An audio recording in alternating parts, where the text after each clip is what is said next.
Это порода Говори. абиссинская, окрас дикий. Котенку 2 месяца будет вот-вот на днях.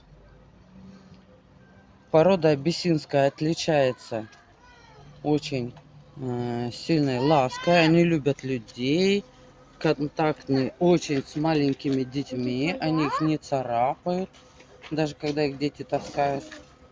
Хорошо поддаются дрессировке, ровно так же, как собачка.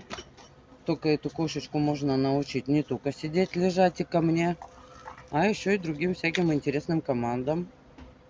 Вот. В уходе они неприхотливые.